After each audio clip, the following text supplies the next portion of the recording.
it is a great honor and a privilege to introduce Liane Grunberg Wakabayashi and with Leah Abromowitz, two very prominent and esteemed authors. And you met at a Jewish women's writing conference in Hanover. That's right. How long ago was this? Was it 3 years ago? We were seated next to each other, and we got chatting, and I was interested in Leah's story. She was a writer who also was painting, and I said, I'm a writer that also paints, so that kind of opened up conversation. The fact that she spoke fluent English was very helpful, being new to Israel. And I went to one of her groups for women who like to paint, and I enjoyed it so much that I kept the picture that I did next to the phone for about 2 years. And Leah, that you drew that picture on the cover of your book. Yeah, that's the picture of my husband. Wow. So, Leah, you are the founder of Melabev, and Liane, you are such an amazing journalist as well, and I want to give over to both of you. And you are a great dentist and interviewer, Les. We've got to put it all together. that in Israel, these kind of connections happen naturally, because we can't be pegged into a little box. We can't just define ourselves, oh, I'm a writer, I'm a dentist, I'm a social worker. We're so much bigger than that. That's the fascination of getting to know each other here. For instance, when I met Leah, I thought, I hope she's not a lonely old woman. I had no idea she had 13 children, 150 plus grandchildren, so many great grandchildren. You don't know who you're speaking to when you go to meet people in Israel, and that's so amazing about being here. It's not defined, it's not predictable. And so even though we've known each other for 3 years, there's so much to know about you, and it's very exciting to be given this opportunity to interview you and find out more. Thank you. And so I'd like to start by asking about Melabev, which, as a newcomer to Israel, I don't know what Melabev means. So, in the word Melabev, you have the word lev. That's the heart. And we tried very hard to find something already in the early years when we first started that would give him something very positive and very warm, and with the idea of trying to show empathy with the population that we took on to work with. So we said it's an acronym for Merkaz V'Tipul Bazaken Bakihila, you could translate for us. Which is a center for the elderly in the community. Notice, no word about dementia, no word about a stigma, something very positive, and the most important part, these people don't belong closed up in a room or in a hospital, that they belong in the community. And our experience has been that is the best situation for a person who has some kind of cognitive impairment. Was that an enlightened way of thinking back then? Depends to whom. I can't take credit for being the first founder of a network of daycare centers for people with cognitive impairment. I can say we were the first in Jerusalem, but I will say that for many people, how to relate to a person who has some memory problems, some decline in his mental function, is really a new approach. When you started out, did you have people in Israel in your own family who you could learn from as well? Because oftentimes we do things because we know somebody in that situation. It's a good question, because at the time I didn't think so. While all along I was taking care of my mom at home who had dementia. But I sort of made a distinction. Really? That's so interesting. Yeah. And I didn't really connect. I said there's a need because of the patients that I'm treating. I know that there is a lot of, as a social worker, we knew that there was something to offer a person after a stroke. We knew it was possible to help people with Parkinson. There were all kinds of things out there for people with other illnesses. But for dementia, there was actually nothing. We would say to the patient's family after he was diagnosed, you just have to take him home and take care of him. There's nothing I can suggest. So we opened our first daycare center for people who there was nothing for them in the community, except maybe sending them to a Mossad, to a hospital. So to go back to your mother, because this is very interesting. At this time, your mother was blessed with seeing more and more grandchildren being born. So she was part of a busy, exciting household. How was that for her? I think that the most amazing part of her illness, I told Les in our previous interview, that my father, who was all his life a big businessman and very much initiating activities outside the house and a big extrovert outside the house, all of a sudden became such a caring spouse.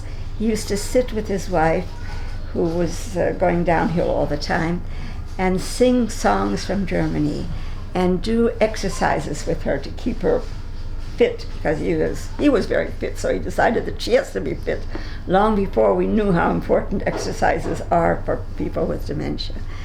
And he changed completely. So I think that was the main thing. And then the fact that we took care of her between myself and my sister. There wasn't a burden, because you had a certain time that she would be with you in your house, and your whole family helped take care of her. And then she would be by your sister, who was right across the courtyard, who lived right next door. And we still keep up the tradition of every Friday night, I go up to my sister to say Shabbat Shalom from that time. And she's living in the same courtyard. And she's still living in the same courtyard. Less children in the house nowadays, but we still keep that tradition. So, as I say, we saw the need for something which was missing, and having a South African new immigrant who wanted to learn about Israel by doing, as a volunteer, we were able to start in one of the community centers a small little group. And we really didn't know what we were doing. Mm-hmm. We just played it by ear. We saw that once a week, or was it twice a week? And the madrichot would bring the people in their own car to the place where they were holding this. Our first center was in the Ross Community Center in Givat Shaul. They unfortunately had a lot of changes of addresses in their history, but it's still going. And that same South African madricha is still working in Melabev. Wow. Anyway, so how do we know what kind of a program we should... Yeah, what were the activities? So we started with music, because everybody wrote about it and told us about it, and it was wonderful. Music is the best kli for a person, best tool for a person if he's at home with dementia, or if he's in a daycare center, or in a department in a hospital. And is there a particular kind of music? No, and this is the big thing. You have to find the right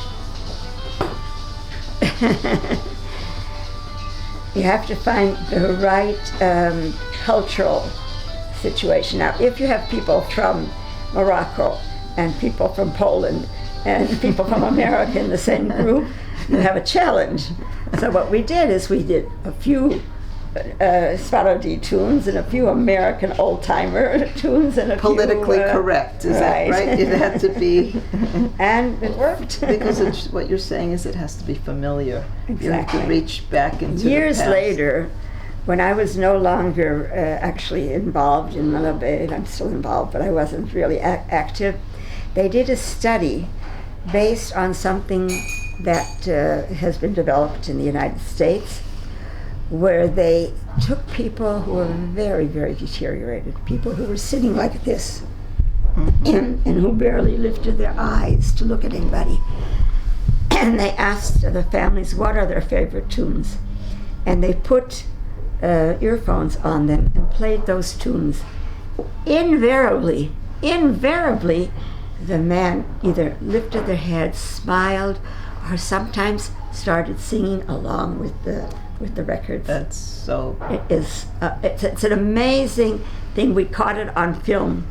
And in fact, there was another story, if there's time for stories. Sure, of course. His name was Rachamim, who had no family. We didn't know anything about him. And we figured that Rachamim maybe comes from a Sephardi background. It's a Sephardi name. So we put earphones on him with Sephardi music. No reaction. The guy who was in charge of this study, he said, he's not Sephardi. And they dug deeper, and they discovered that the man was an Arab. He took the name Rachamim to be more acceptable in the Jewish community. And when we put earphones on with Arabic music, the same reaction. He lifted his head, smiled from ear to ear. Rachamim, we know who you are from the music. So that's something. Isn't that wonderful? Then we got in touch with the Kupat Cholim Klali. We asked the head doctor of Kupat Cholim to come and take a look and give us some advice. This was in 1981. And we had one group of maybe 7 people who came twice a week. Dr. Potkaminer came, and she said, this is the right approach. I'm going to send you a physiotherapist from Kupat Cholim. So at her expense, everybody worked volunteer. We snored. This physiotherapist came and did exercises.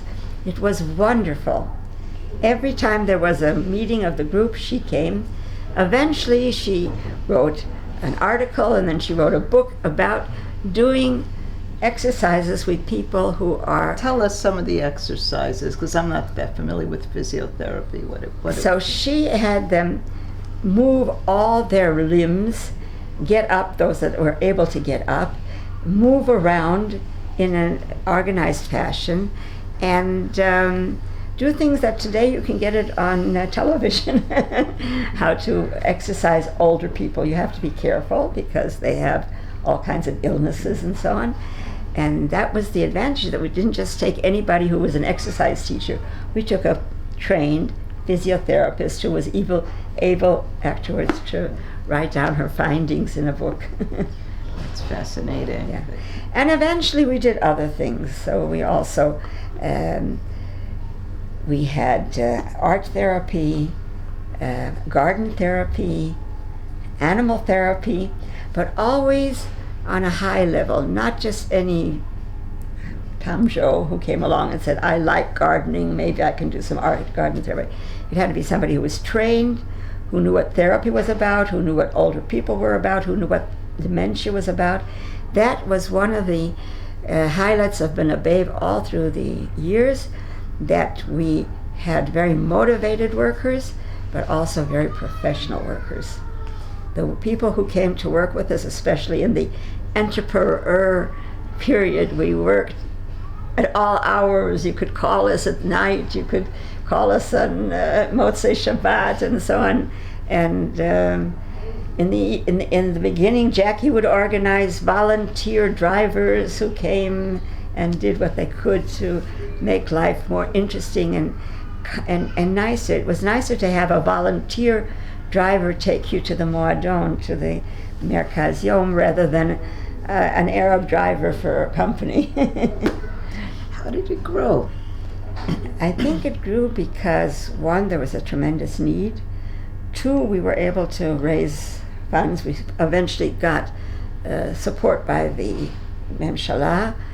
And three, that we had very good support from the community. We had wonderful friends of Melabev who used to organize all kinds of fundraisers and parlor meetings and gave of themselves without any consideration. And then it became what you would call mamusad, institutionalized.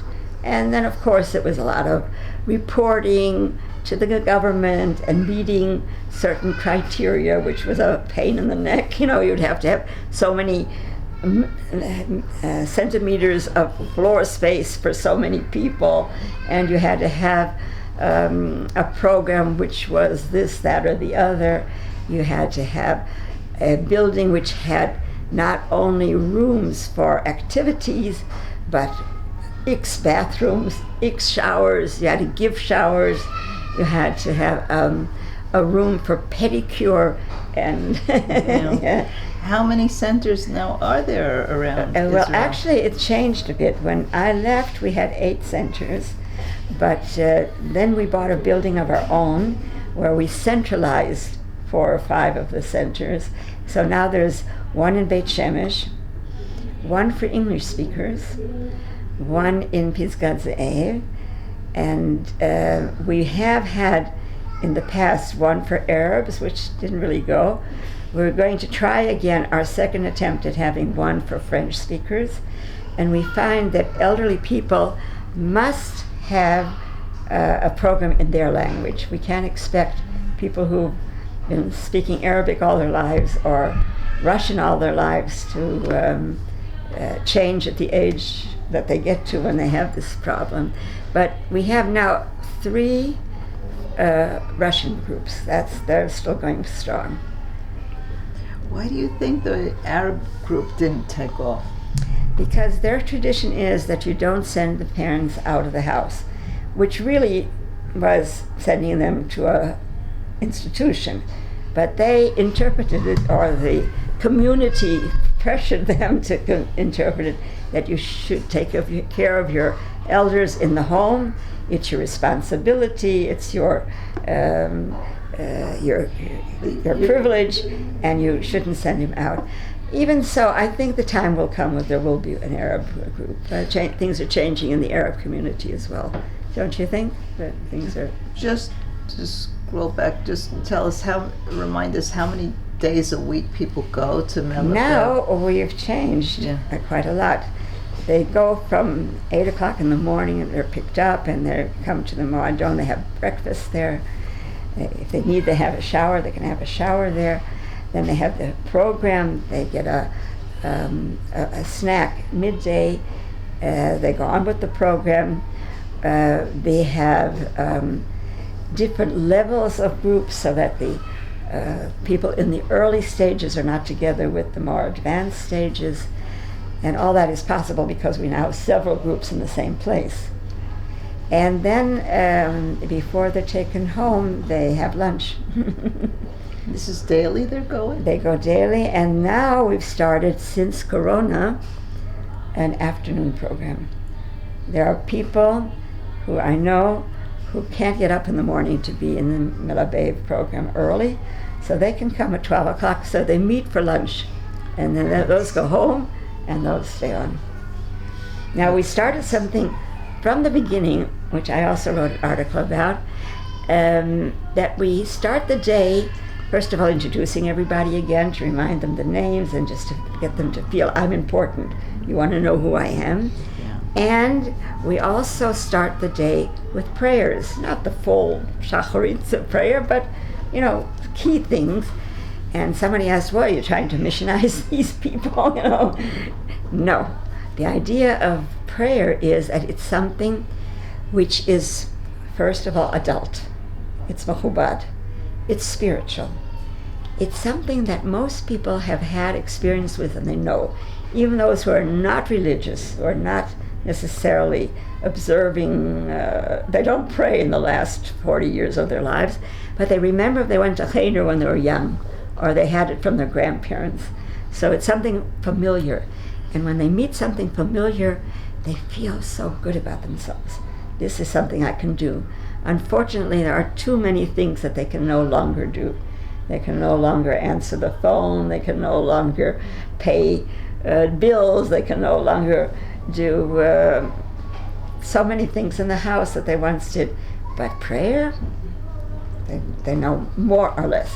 Except now and then we met a lady from a kibbutz, and she'd, I'm not going to daven, I'm going to sing Hatikva, which was very nice. That's sweet, right? In a way, it is. That's her. And we said, go right ahead.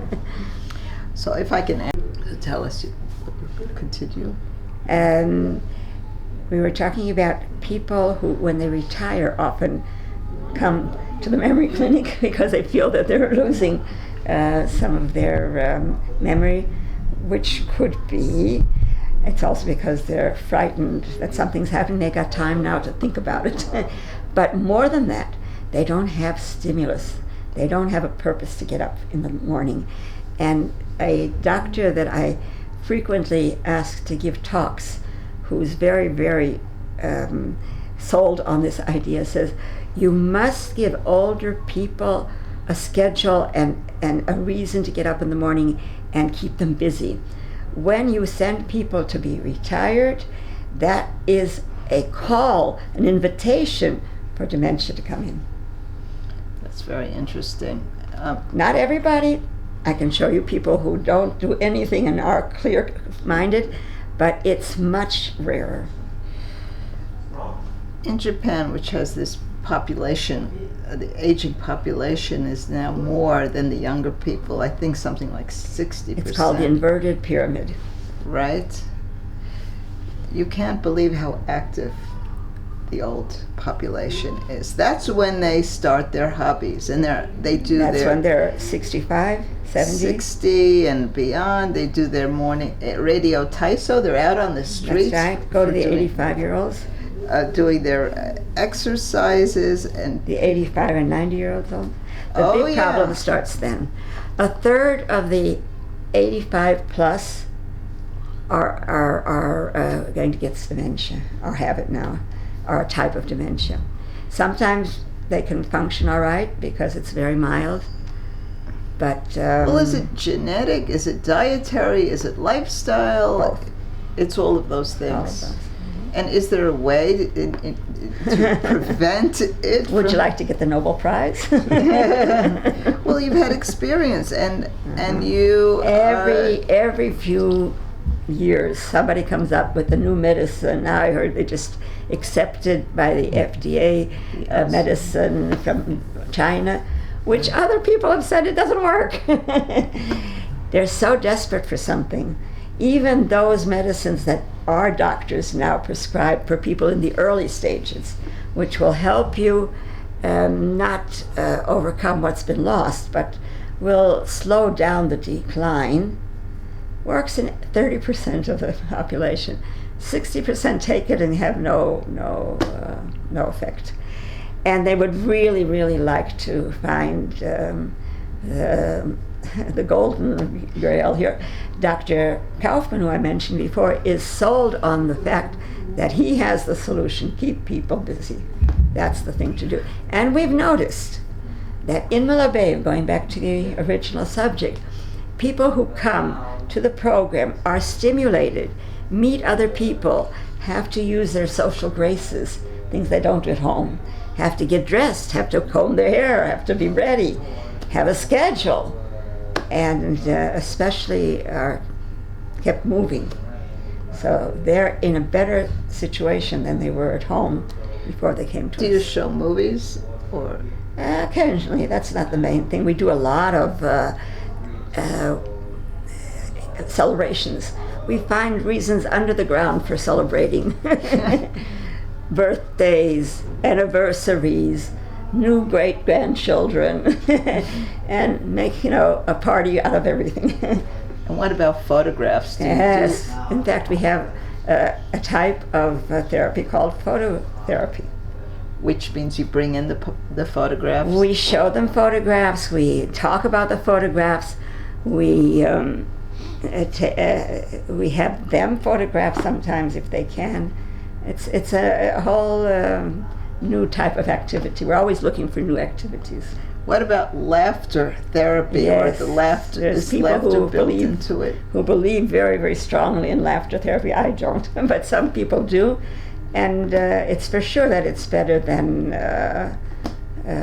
keeping people unhappy. My understanding is that when you're laughing, your endorphins are moving. Your hormones are activated. Mm-hmm. I'm not sure it's the same hormones, but it's nice to have it. To have the but one thing for sure has been proven by numerous research exercise. People who've never exercised and start only in their 70s maybe are in better shape mentally and physically than people who don't. And the same person who might have been very, very down, if he'll start exercising, has a better chance of, the more they exercise, not the more, they shouldn't overdo it. So there's different scales of how much exercise you should do, but it's definitely proven that exercise are important. So that's a part of all of our Melabev programs. Very interesting. Leah, I love the book that you wrote, which is Aging in Wellness and Adversity.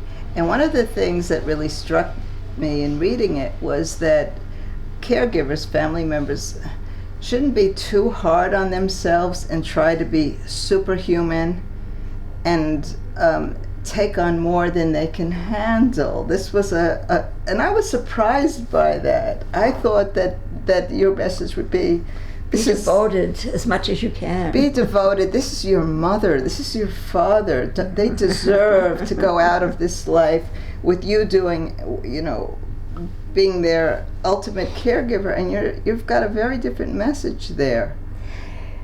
Now I'm going to talk about my other hat. Okay. I, all through my career, have been doing support groups for caregivers.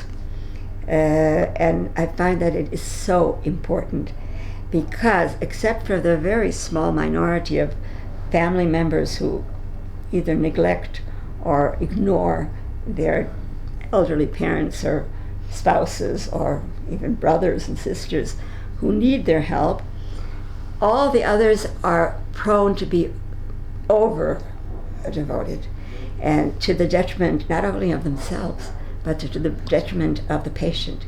Because what happens when you're doing more than you can possibly do, or when you're all the time mevaker, what's the word, mevaker? You're always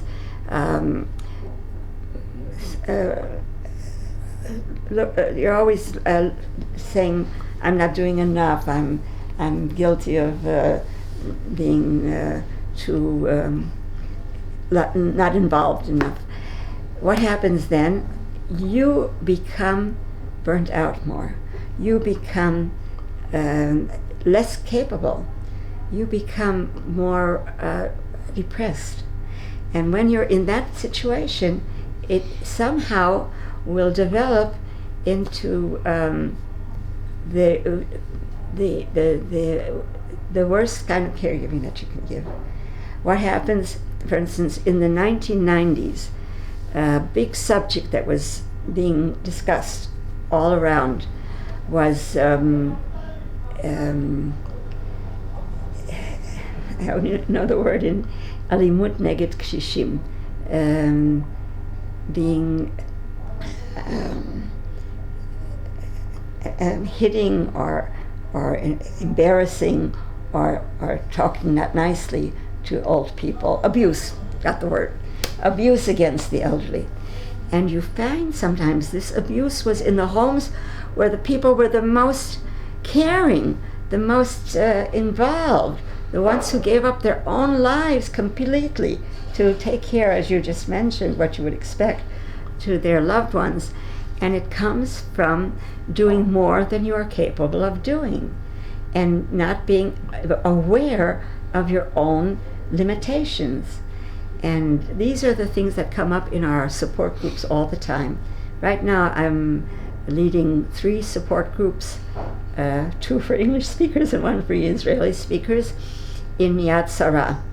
I can't tell you the number of times that we have heard from people, oh, I'm such a bad caregiver, oh, I feel so bad, I feel so guilty that I'm doing this, that, and the other. And the first message we give is, you happen to be human. The second message we give, if you collapse because you're doing too much, that you're not finding outside interests that can give you a little bit of airing out. If you do that kind of thing, you will not. You'll go before the patient.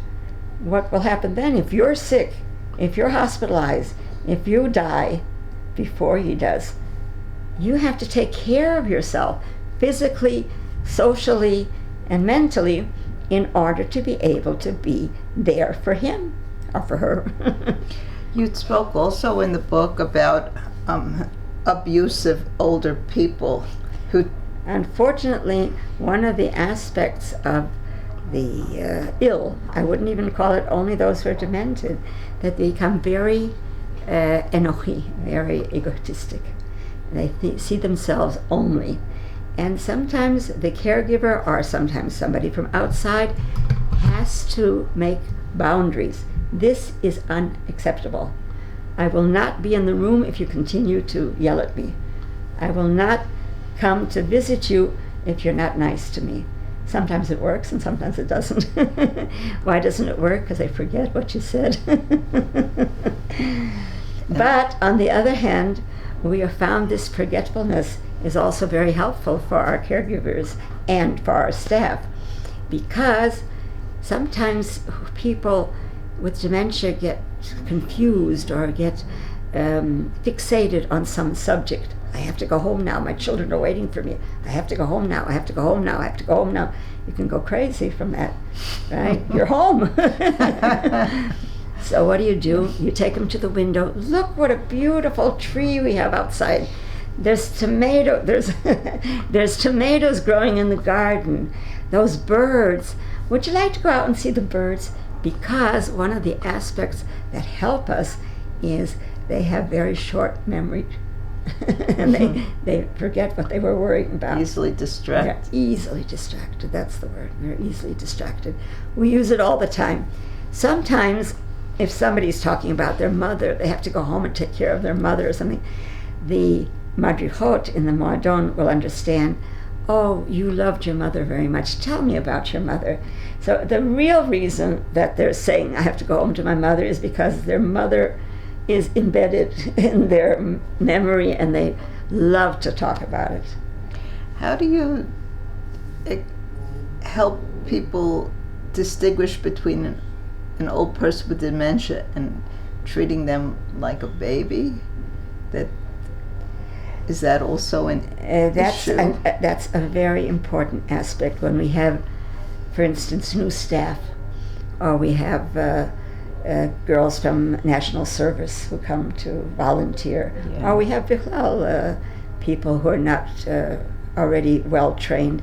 That's what we have to embed in them very, very deeply. These are people, so they act like children. They're on the level of a 4-year-old, but they are adults. They are respected elderly. They built the country. They founded families. They've done everything. So even though they do foolish things or they talk nonsense, we have to respect them. We have to be very careful how we treat them. They deserve to be treated as and respected, despite their and respect for the elderly is like one of the mottos, one of the main things that we try to have in Melabev, in any conversation with elderly people. That's beautiful. You know, in Japan there's actually a holiday called Respect for the Aged Day. Here we have a week. Is there? A week for a month even. What's that? A month for the elderly. They don't put the word respect in, but the idea is you have programs, you give them reduction in the zoo, you make all kinds of products available to them, and so on. Thank you, Leah. That's wonderful to hear and inspiring, and I learned quite a bit from you about it's eye-opening to understand how to relate to elderly in a very different phase of life than most of us are exposed to. Right. I think one of the additional non-recognized purposes of Melabev is to be a role model for the families, for the foreign workers who look after them, or for their caregivers in general, because when they see how the staff relates to the person, even when he's doing something which is very upsetting, or like I said before, repetition and so on, and how we deal with it. So it's also a school for how to deal with the elderly. Are some of the patients coming to Melabev with their Filipino or Indian caregivers, and they're standing there? Yeah, and very often, as I said, we have all these celebrations that we invite the family to, and we have open house whenever they want to come by and watch. Those who are very devoted and who are a little bit afraid to give over their family member. It reminds me of when we took the kids to nursery school and to kindergarten. We were very reluctant to leave. Can they really look after him? And especially if the kids were crying. I mean, that crying baby, you know, we kept him with us in our office the whole day. The kid adjusted very well. Similarly, we, first of all, very much encourage the new members to stay with their family member the first 2-3 times to get them used to it, so they get to know everybody and they see it's a non-threatening environment. But it's something we have to learn. Everybody has to learn. Thank you, Leah. It's really enlightening to hear. Yes, and just to end by saying that just not long ago you were honored by Nefesh B'Nefesh with we were talking about it before, together with Simon Smokey. Yes, were you surprised to get this? Whenever I get an honor, and Baruch Hashem Melabev has had many honors, I say it's the staff. We have